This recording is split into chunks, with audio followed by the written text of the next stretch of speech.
Might suggest with the BBC that, well, from time to time, they may want to look at their own, shall we say, accounts, whatever you want to call it, you know. We've had recently, have we not, the debacle with, of course, the former newsreader, respected newsreader, Hugh Edwards, who fronted the news at 10. And then the BBC rather, well, strangely just gave him £200,000 of your money, the BBC licence fee payer. And then they very nicely said to you, well, look, we've made a mistake. Can we get the money back? Guess what? It's not come back yet. But it's the bigger problem now that they have, because you see, while this is a state-funded broadcaster and they allegedly rely on everybody paying £169 a year, not everybody though, as I've told you before, there are certain areas in the United Kingdom that the BBC simply just wipe away, either through poverty or simply they daren't go into that area and knock on doors. That is 100% fact, right, BBC?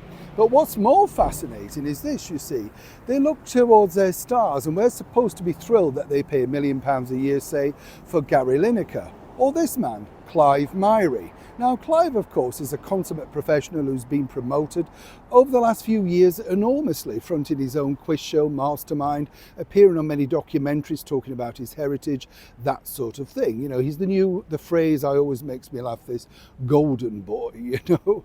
And of course, he had to take over from Hugh Edwards, even though there were quite a few people in the arena that wanted to do that. But he got that role. So he's now the new anchor at News at 10 on literally thousands of pounds a year anchoring that show.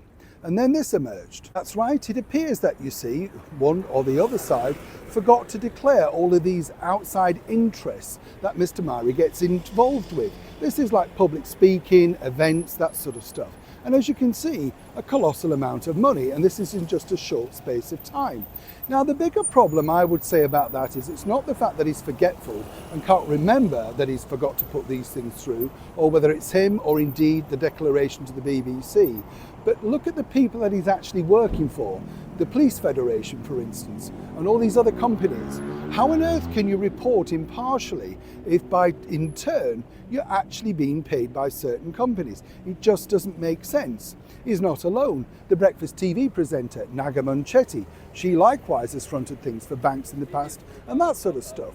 So the other issue is this: while the BBC are looking towards cleaning up their act after the debacle of Hugh Edwards and so many other people associated with the corporation of late, the bottom line is it's not about the outside interest for the likes of somebody like Mr. Myrie that can make thousands on the back of the BBC branded name. And they may say, oh yes, but essentially he's a freelancer. He has a permanent contract, allegedly. And so because he's a permanent contractor, should he be allowed to make money outside the corporation using the brand of that?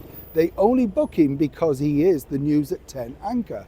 Either way, this is yet another stain on the BBC Broadcasting Corporation, simply because when you think about it, once again, it's you and I that are asked to stump up the £169 a year, literally for the privilege of other people making even more money. Well, you're wondering exactly what you're paying for.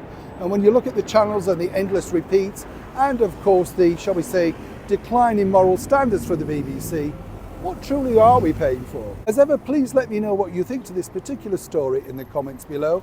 And if you can, please like and share. Neil Sean, Lambeth Palace, London.